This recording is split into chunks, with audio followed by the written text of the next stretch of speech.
გადაცემის ამ ბლოკში გიორგი კირთაძეს გავესაუბრებით, ის კოალიცია ცვლილებისთვის წარმოადგენს. მე მას მივესალმები. ბატონ გიორგი, მადლობა, რომ იღებთ გადაცემაში მონაწილეობას. მე მინდა ბოლო პოლიტიკური პროცესებით დავიწყო თქვენთან საუბარი. პრინციპში ზურა ჯაფარიძის დაკავება ჩემთვისაც არის საინტერესოდ განსახილველი საკითხი, რადგან ათასგვარი მოსაზრება მომისმენია თუ რა შეიძლება იყოს ოცნების მიზანი. ის რომ პოლიტიკოსების დაკავება მას სურდა და მისი ამოცანა იყო და ამისთვის შექმნა საგამოძიებო კომისია, ეს თავიდანვე იყო ცხადი, თუმცა ასევე მომისმენია მოსაზრება, რომ ამ ამოცანის შესრულებით მოგებული მაინც ის არის, ვინც არ დაემორჩილა და აიძულა მას დაკავება. ანუ რეაგირების რეჟიმში საკუთარი გადაწყვეტილებით თავად ჩააყენა ქართული ოცნება. თქვენ როგორ ხედავთ ამ პროცესს? ეს ქართული ოცნების გეგმების არევა თუ პირიქით ის მიზან მიმართულად ასრულებს საკუთარ გეგმებს მთავარი მიზნისთვის, რომ პოლიტიკური ველი, ოპოზიციური ველი გაასუფთავოს? თავი შეკითხვა ქართული ოცნება, ქართულმა ოცნებამ პროსტovat რუსულმა რეჟიმმა გადაწყვიტა, რომ რეპრესიებით შეინარჩუნოს მიტაცებული ძალაუფლება.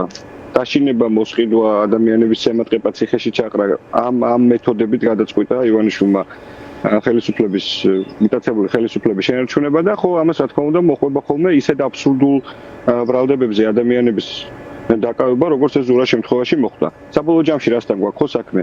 არაღიარებული პარლამენტის რაღაცა უკანონო კომისიაზე არ მისვლის გამო ერთ-ერთი ყველაზე პოპულარული პროდასავლელი ლიდერი დღეს არის ციხეში, მანამდე დაიჭირეს ირაკლი ოქრუაშვილი, ძალიან მალე დაიჭერენ ნიკა მელიას, ნიკა გვარამიას და ასე შემდეგ. აქამდე მივიდა ქართული ოცნების ის ქმედებები, რაც მას ბოლო თვეების თუ არ ვიცი წლების განმავლობაში აქვს გაკეთებული. სავარაუდოდ ისინი გრძნობენ, რომ არაკომფორტულ ამბავში გაყვეს თავი, იმიტომ რომ წარმოუდგენელია ზურა ჯაფარიძის, ნიკა მელიას, გვარამიას, ოქრუაშვილის სხვების დაპატიმრება ან დანარჩენი პოლიტიკოსებისთვის რაღაცას სიტყვასამართლებრივი დევნის დაწყება და შემდეგ გირაოს ქვეშ მათი ყოფნა, მათ კარგად დაუსრულდეთ, ხო? ამას ხო როგორც ქვეყნის შიგნით, განსაკუთრებით ქვეყნის გარეთ, რა თქმა უნდა, მოყვება და უკვე მოხდა უკაცრესი შეფასებები და არც ისე არის საქმე, როგორც ამას ივანიშვილი და ეს რეჟიმი გვაჩვენებს, ხო? თითქოს მათ არ აინტერესებს, რას ფიქრობს დასავლეთი მათზე და რას ფიქრობს ამ ქვეყანაში მიმდინარე ამბებზე. ძალიანაც ნერვიულობენ სანქციებზეც, მათ შორის, რა ვიცი, ევროკავშირის წევრი ქვეყნების, მათ შორის ძალიან ნერვიულობენ ამერიკის შეერთებული შტატებიდან წამოსულ ახალგზავნილებზე და ასე შემდეგ. ძალიან ნერვიულობენ, რა თქმა უნდა, მეგობარ აქტზე, განსაკუთრებით ალბათ რუბიოს განცხადებაზე და ეს ამ განცხადებების კაცრი ტონი და ქმედებები, რა თქმა უნდა, კიდევ უფრო მეტად მოიმატებს, როცა აუცი პრაქტიკულად ყველა პროდასავლელ ლიდერს ამ ქვეყანაში დაიჭერდა ჩასვამ ციხეში ისეთი განსაკუთრებით ისეთი აბსურდული ბრალდებებით, როგორც ეს რაღაცა ბოლო დღეების განმავლობაში. და პოლიტიკოსების ციხეში ყოფნა მას აიძულებს რაიმე ტიპის დათმობას, იმიტომ რომ ეს განცხადებები თუ საერთაშორისო რეაგირება რომ მკაცრი იქნებოდა, ალბათ თავიდანვე ჰქონდა ამის გათვლა, როცა საგამოძიებო კომისიის შექმნის იდეა გაჩნდა საერთოდ. კი, თუმცა წინა ქმედებები რაც ჰქონდა ივანიშვილს შადენილი, უეჭველი მას მიიყვანდა ამ მდგომარეობამდე, როცა მას ეხა მიაჩნია, რომ რაღაცა ფორმით უკან დახევა მას სისუსტედ ჩაერთვლება და ჩამოიშლება თავისი რეჟიმი, ამიტომ ხო იძულებულია გახდეს თავისი ქმედებების მძევალი და ბოლომდე მიყვეს იმ გეს, რაც მან აირჩია. მიტაცებული ძალაუფლების ძალისმიერი მეთოდებით, ათასი სიბინძურით შენარჩუნება, მაგრამ რაც უფრო მეტ ასეთ ქმედებას ჩაიდეს რუსული რეჟიმი, მით უფრო ახლოს იქნება ის დასასრულთან და მით უფრო მძიმე ფორმით დასასრულთან იქნება ის ახლოს. არ არის ესე ამბავი, რომ ივანიშვილს და რუსულ რეჟიმს არ აინტერესებს, რას ფიქრობს, რა ვიცი, ბრიტანეთი, საფრანგეთი, გერმანია თუ განსაკუთრებით ამერიკის შეერთებული შტატები. ჩვენ ხო გვახსოვს მათი განცხადებები, რომ აი ტრამპი გაიმარჯვებს, ყველაფერი კარგად იქნება. მე 20 იანვარი ინაუგურაცია, ადმინისტრაცია ახალი და ყველაფერი კარგად იქნება.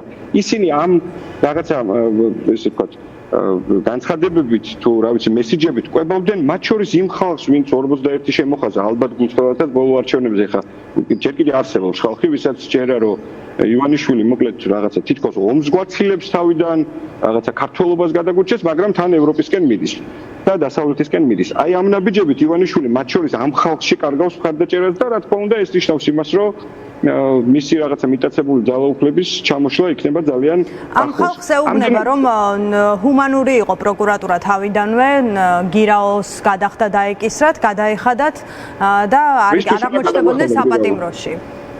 გავიგე, მაგრამ ისთვის უნდა გადაგვეხადა გირაო. ანუ აქ ხო საუბარი რაზეა? არაღიარებული პარლამენტში თია წულუკიანმა გადაწყვიტა, რომ რაღაცა კონკრეტულ დღეს კონკრეტული ადამიანები უბრალოდ მასთან სასაუბროდ მიიწვიოს.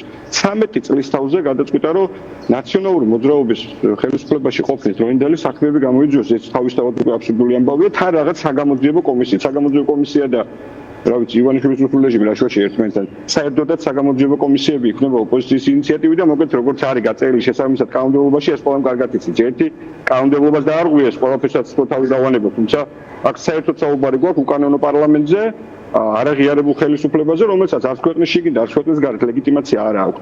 ის რომ მათ ამ ქმედებების გამო ხელს არავინ არ თმევს ევროპაში და ისინი ამაზე ნერვიულობენ, ეს ხო კარგად ჩანს, როგორ ხუთავს ოცნების პროპაგანდა, ხო, იმას რომ მაკრონმა 20 თუ 15 წამის განმავლობაში კობახიძეს რაღაც გადაულაპარაკა და ამას ასაღებენ გამარჯვებად. რატო? იმიტომ რომ თვითონ როგორ აიხსნება, როცა ნერვიულობენ იმის გამო, რომ ხელს არ ართმევენ, ცდილობენ რაღაც კონტაქტების დამყარებას თუ კომუნიკაციას შტატებთან, ღია წერილებს წერენ და ამასობაში მეორე მხრივ ქმედებებში ვერ ხედავთ ამ სურვილს. ჩემი აზრით ის ქმედებები, რაც ეხლა მათი მხრიდან მოდის, არის რაღაცა იძულებითი ნაბიჯები ყველაფერი იმისა, რაც მათ მანამდე გააკეთეს, ხო? როცა მათ მიიღეს გადაწყვეტილება, რომ ძალისმიერი მეთოდებით შეენარჩუნებინათ ხელისუფლება, მიიღეს ის კანონები, რაც მიიღეს, ჩაიდინეს ის, რაც ჩაიდინეს, მოკლედ მათ შორის შექმნეს ულუკიანის კომისია და ასე შემდეგ, ეხლა მათთვისაც უკან დახევა, ხო, თვლიან რომ სისუსტის გამოვლენა და იძულებულნი არიან, რომ ესეთ ქმედებებზე გადავიდნენ. ანუ დაიჭირონ პროდასავლელი ლიდერები ამ ქვეყანაში, მთავარი ადამიანები, ვინც პოლიტიკით არის დაინტერესებული და ამდენი წელს განმავლობაში იბრძვის, უაზრო ბრალდებით ჩაცვან ციხეში. ოღონდ კიდევ ერთხელ ვიმეორებ, ეს მათ ძალიან ძვირად უბრუნდებათ უკან და რა ხდება საბოლოო ჯამში? აქ ხო მთავარი ამბავი არის, ეხლა ვინ გაიმარჯვებს, დამოკიდებულია იმაზე, ქართველი ხალხი თუ ბიძინა ივანიშვილის რუსული რეჟიმი, დამოკიდებულია იმაზე, ის როგორ ეყოფა რწმენა, გამბედაობა და გამძლეობა. და ზურა ჯაფარიძის აქციელი, ირაკლი ოქროაშვილის, მელიას, გვარამიას, სხვების აჩვენებს იმას, რომ წინააღმდეგობისთვისაც ბოლომდე ბრძად ვართ.